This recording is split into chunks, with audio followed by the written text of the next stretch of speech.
Welcome back to I.O. everyone, I'm your bacon overlord Johnny Rogers, and if you happen to be new here, we take the most interesting news stories on the internet and then make them more entertaining. So to never miss another story, click that subscribe button, plus follow us on Instagram, Twitter, Facebook, we got all the socials. And make sure you stay all the way until the end because that's where I handpick some of your comments and read them out. I never thought I'd hear myself saying these words again, but Tupac is alive!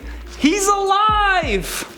Well, allegedly, of course. All of the hype and conspiracy theories surrounding Tupac being alive first began because of Suge Knight's son. Tupac is Jacob Knight's godfather, and due to rumors beginning to cloud his father's reputation that he was the one who killed Pac, he started this new show called Love and Listings, hoping to clear the air. The son of the Death Row Records founder is looking now to create his own label called New Death Row Records. We're guessing his dad saved all of his creativity for himself, although the best way to build hype around your new record label would be to make wild claims that you have new Tupac music on the way. Jacob Wright's claims that he knew the deceased rapper was still alive blew up his social media pages, and right away he started getting phone calls asking him for proof. There has always been conspiracy theories surrounding the rapper's death ever since it happened, mainly because the true identity of who killed Tupac was never made public. The only prime suspect that they had was a man named Orlando T. Anderson who belonged to the Southside Compton Crips. Although due to the fact that Tupac was like family to Jacob Knight, his claims seemed to hold much more weight. It's as if you believed he knew more information than the general public would. Now that we have sort of how it started out of the way, let's talk about how this YouTuber who is now claiming that he knows the whereabouts of Tupac. His name is Jimmy Poole, and apparently he has been investigating Tupac's death to find the truth once and for all. He really began to spark speculation after claiming that the Las Vegas police still had the file open on the case. Jimmy is really making the Tupac conspiracy his bread and butter. So far he has 6 videos posted to his channel, all insinuating that Tupac may be alive. The video that has gained the most attention so far was posted not too long ago and is called Tupac is Alive 2020 Leaked Photo Hiding in Belize. A lot of keywords there, it's really a title that doesn't make grammatical sense, but nonetheless it has like 23,000 views so far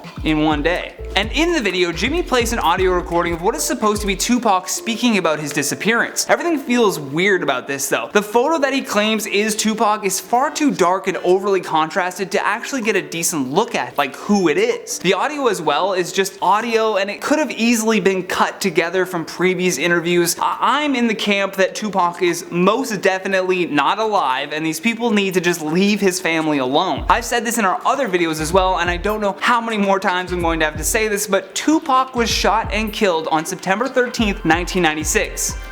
End of story.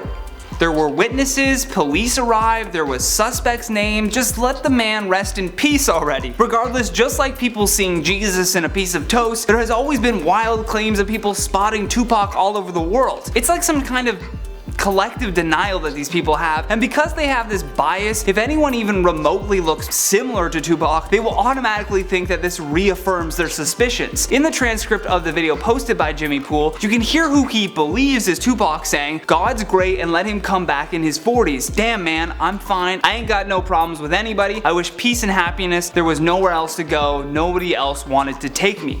You know, God's great, let me come back, you know, in his 40s or whatever.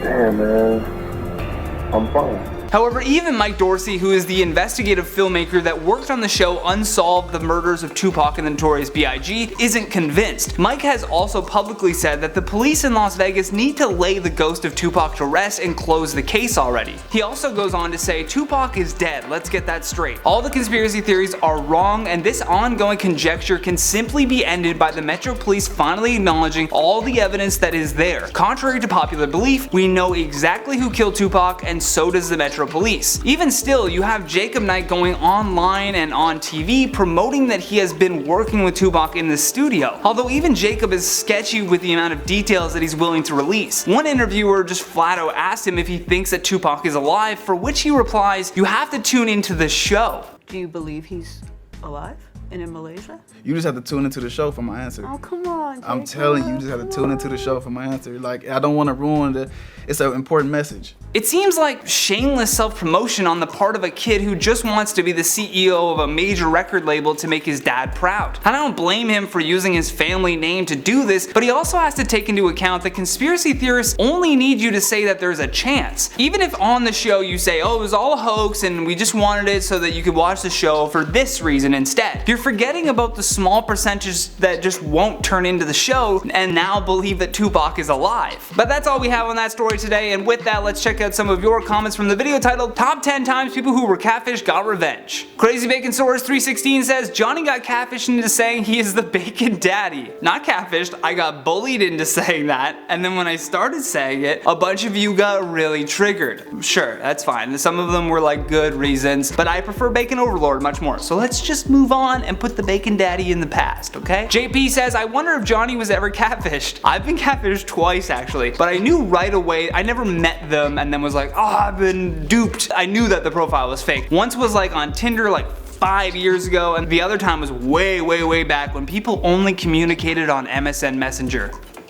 Those were dark times. Good times, but dark times. Brain Jock says, Johnny, bruh, shave. Funny story about that actually. I had recently shaved and was in an Uber, and the driver kept looking at me like he knew me from something, and then he finally said, hey, I've seen you on YouTube, but I didn't recognize you without the mustache.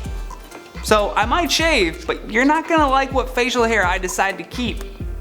Christopher Braun says, wait, is InformOverload somehow connected with BuzzFeed? We are in no way connected to BuzzFeed, but when I find these stories on websites like BuzzFeed or Reddit, I feel like I should be telling you guys where the sources are from. So that's why I said these catfish stories were submitted to BuzzFeed originally, because they were. Smiley says, are you guys alone when you film during the bloopers? Sometimes you hear someone else talking. Nope, we're never alone actually. We have producer Chris working behind the camera, so he would most likely be the person that you're hearing. Come say hi to the people, Chris. Put down your headphones and let the people put a face to the voice that they're hearing. IO fans, this is Chris, producer Chris. So when you hear us talking to someone behind the camera, this is the face. Yeah, I'm usually the face talking, or sometimes there's someone waiting to film, but usually it's usually you that we're trying to make laugh. Yeah, usually. Which hopefully helps. Everyone be nice to Chris in the comment section, or I will come after you. Don't at me. Thank you for watching InformOverload, and if you enjoyed this video, then show us some love here by tapping that like and subscribe button. Also, make sure you give us a follow on Instagram for tons of behind the scenes content. Links for that will be in the description below. And while you're there, why don't you leave us a comment with your thoughts on this story? And for more videos like this one, all you gotta do is tap that playlist when it comes up on your screen. From IO, my name is Johnny Rogers, and until next time, stay Ted DiBiase.